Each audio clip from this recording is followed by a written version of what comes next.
అందరికీ నమస్కారం. నా పేరు శ్రీనివాస్. మీరు చూస్తున్నారు సినీ సోషల్ యూట్యూబ్ ఛానల్. ఫ్రెండ్స్, ఒక మంచి టాపిక్ తో ముందుకు వచ్చా. లైక్ చేసి సపోర్ట్ అయితే చేయండి.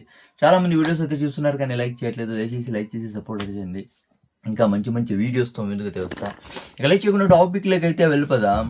ఏంటి ఫ్రెండ్స్, ఈ విరాట్ కోహ్లీ తర్వాత ట్రావిస్ హెడ్ మధ్య గొడవ, పెద్ద గొడవ. అసలు ఏం జరిగింది? విరాట్ కోహ్లీకి ఎందుకు ఇంత పొగరు, ఎందుకు ఇంత బలుపు విరాట్ కోహ్లీకి అని చాలా మంది ట్రోల్స్ అయితే చూస్తున్నారు. విరాట్ కోహ్లీ సంగతి ట్రావిస్ హెడ్ ఫైనల్లో చూస్తాడు అని చాలా మంది అయితే కామెంట్స్ అయితే చేస్తున్నారు. చాలా మంది వీడియోస్ అయితే చేస్తున్నారు. అసలు ఏం జరిగింది విరాట్ కోహ్లీ తర్వాత ట్రావిస్ హెడ్ మధ్య? విరాట్ కోహ్లీనే తిడుతున్నారు, ట్రావిస్ హెడ్ని ఒక్క మాట కూడా అంటాం. అసలు ఏం జరిగింది అనే దాని గురించి మనమైతే మాట్లాడుకుందాం. అంటే కంటిన్యూస్గా 3-4 కొడతాడు ట్రావిస్ హెడ్ రసిక్ సలాందార్కి. దాని తర్వాత నెక్స్ట్ బాల్ రసిక్దార్ బౌలింగ్లో క్లీన్ బౌల్డ్ అయితే అవుతాడు ట్రావిస్ హెడ్. యోర్కర్ అయితే వేస్తాడు రసిక్ సలాందార్. ఆ బాల్కి క్లీన్ బౌల్డ్ అయితే అవుతాడు.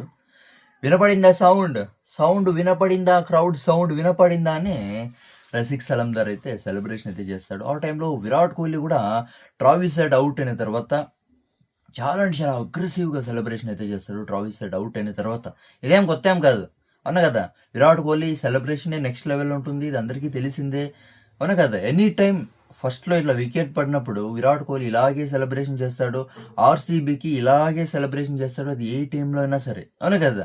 ఇదంతా పక్కన పెడితే సెకండ్ ఇన్నింగ్స్లో ఆర్సీబీ బ్యాటింగ్ ఆడేటప్పుడు విరాట్ కోహ్లీ శివం కుమార్కి ఒకే ఓవర్లో 23 పరుగులు అయితే కొడతాడు, అవునా కదా? ఆ టైంలో విరాట్ కోహ్లీ ట్రావిస్ హెడ్ వైపు చూస్తూ సైగ్ అయితే చేస్తాడు, స్లెడ్జింగ్ అయితే చేస్తాడు. ఇక్కడ విరాట్ కోహ్లీదే తప్పు అయితే వస్తుంది. అంటే చాలా షాకింగ్ స్లెడ్జింగ్. ఏంట్రా ఎక్కడ పోయావు ఇన్ని రోజులు? ఈ మధ్య కనబడడం లేదు, ఇంపాక్ట్ ప్లేయర్గా ఆడుతున్నావు, ఏం కనబడడం లేదు, రా వచ్చి బౌలింగ్ చేయరా, నన్ను అవుట్ చేయరా అని విరాట్ కోహ్లీ ట్రావిస్ హెడ్ని స్లెడ్జింగ్ అయితే చేస్తాడు. ట్రావిస్ హెడ్ ముందుగా స్టార్ట్ చేయలేదు, విరాట్ కోహ్లీనే స్లెడ్జింగ్ స్టార్ట్ చేశాడు. రారా దమ్ముంటే వచ్చి బౌలింగ్ చేయి, ఇన్ని రోజులు ఇంపాక్ట్ ప్లేయర్గా ఆడుతున్నావు, వచ్చి బౌలింగ్ చేయి, నన్ను అవుట్ చేయని ట్రావిస్ హెడ్ని అయితే స్లెడ్జింగ్ అయితే చేస్తాడు. ట్రావిస్ హెడ్ అదే అమ్మని అక్కడ విరాట్ కోహ్లీ కాకుండా వేరే ప్లేయర్ ఉండుంటే పక్కా ట్రావిస్ హెడ్ పక్కా స్ట్రాంగ్ కౌంటర్ ఇచ్చేవాడు. కానీ అక్కడ విరాట్ కోహ్లీ ఉండేది కాబట్టి ట్రావిస్ హెడ్ కూడా సైలెంట్గా అయితే ఉండిపోయాడు, అవునా కదా? దాని తర్వాత ఏం జరిగిందంటే ట్రావిస్ హెడ్ ఐపీఎల్ హిస్టరీలోనే for the first time bowling అయితే చేస్తాడు. రజత్ పటీదర్ను కూడా అవుట్ అయితే చేస్తాడు, అవునా కదా? అంటే విరాట్ కోహ్లీ అవుట్ అయిన తర్వాత ట్రావిస్ హెడ్ అన్నాడంట, నేను బౌలింగ్ వెయ్యక ముందే నువ్వు అవుట్ అయితే అయిపోయావు అని ట్రావిస్ హెడ్ విరాట్ కోహ్లీని అన్నాడంట. ఇది ఎంత మాత్రం నిజం నాకు తెలియదు, ఎక్కడ వీడియోస్లో అయితే కనబడలేదు. ఆ టైంలో విరాట్ కోహ్లీకి చాలా అంటే చాలా కోపం అయితే వచ్చేసిందంట. చాలామంది వీడియోస్లో అయితే చేస్తున్నారు కానీ నాకైతే ఈ మ్యాటర్ మాత్రం నాకైతే సరిగ్గా అర్థమైతే అవ్వడం లేదు. అంటే విరాట్ కోహ్లీ స్లెడ్జింగ్ గురించి ఎంత నాకైతే అర్థమైంది, కానీ ట్రావిస్ హెడ్ విరాట్ కోహ్లీ ఇలా అనడం అంటే నేను బౌలింగ్ రాకముందే నువ్వు అవుట్ అయిపోయావు, ఇది ఎక్కడ నాకు అనిపించలేదు, నాకు దీని గురించి అందుకు తెలియదు. దాని తర్వాత ఫైనల్గా షేక్ హ్యాండ్ టైంలో, అవునా కదా, షేక్ హ్యాండ్ ఇచ్చే టైంలో ట్రావిస్ హెడ్ చెయ్యి అయితే ముందైతే పెడతాడు విరాట్ కోహ్లీకి షేక్ హ్యాండ్ ఇవ్వమని. కానీ విరాట్ కోహ్లీ అసలు ట్రావిస్ హెడ్ ముఖం కూడా చూడకుండా షేక్ హ్యాండ్ ఇచ్చేది వదిలేయి, అట్లీస్ట్ ట్రావిస్ హెడ్ ముఖం కూడా చూడకుండా సైలెంట్గా అయితే వెళ్ళిపోతాడు. ట్రావిస్ హెడ్ పై కోపం, అవునా కదా? ఇక్కడ స్లెడ్జింగ్ చేసిందే విరాట్ కోహ్లీనే, అవునా కదా? ట్రావిస్ హెడ్ని స్లెడ్జింగ్ చేసింది విరాట్ కోహ్లీనే.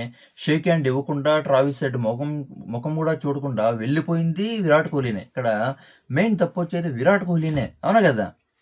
ఇక్కడ ట్రావిస్ హెడ్ది ఏం తప్పు లేదు, అవునా కదా? అయినా కూడా ఏమైతే చేయలేదు. ట్రావిస్ హెడ్ ఎలాంటి స్ట్రాంగ్ కౌంటర్ ఇచ్చేది కానీ ఏం చేయలేదు, ఎందుకంటే అక్కడ ఆపోజిట్లో ఉండేది విరాట్ కోహ్లీ కాబట్టి. నిజంగా చెప్పాలంటే అయితే ఇదే స్లెడ్జింగ్ వేరే ప్లేయర్స్ ఏమైనా చేసింటే బీసీసీఐ పక్కా మ్యాచ్ రెఫరీ కానీ ఇక్కడ విరాట్ కోహ్లీకి ఫైన్ వేయాల్సింది. ఇదే కొత్త ఏం కాదు విరాట్ కోహ్లీకి, అవునా కదా?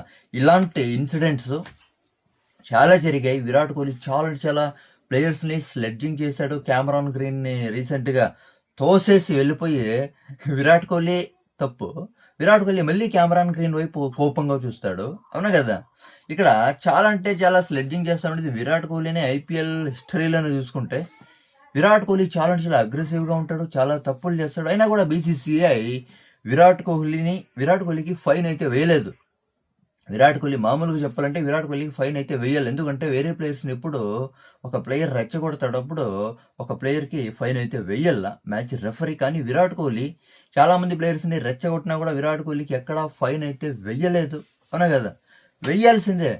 క్రికెట్ అని ఇంకా అంటే ప్రతి ఒక్కరికి ఒకే తర న్యాయం అయితే ఉండాలి. కానీ వేరే ప్లేయర్స్ని రెచ్చగొట్టినప్పుడు వేరే ప్లేయర్స్కి ఫైన్ వేసినప్పుడు విరాట్ కోహ్లీకి ఎందుకు ఫైన్ వేయడం లేదని అయితే క్వశ్చన్ అయితే వస్తుంది. చాలా మంది క్రికెట్ ఫ్యాన్స్ విరాట్ కోహ్లీని తిడుతున్నారు. విరాట్ కోహ్లీకి పొగరు ఎక్కువ అయిపోయింది, ఇగో చూపిస్తున్నాడు, చాలా అంటే చాలా ఇగో చూపిస్తున్నాడు, చాలా అంటే చాలా పొగరెక్కిపోయింది విరాట్ కోహ్లీకి అని చాలా మంది అయితే ట్రోల్ చేస్తున్నారు. ఇది నిజమే అవునా కదా?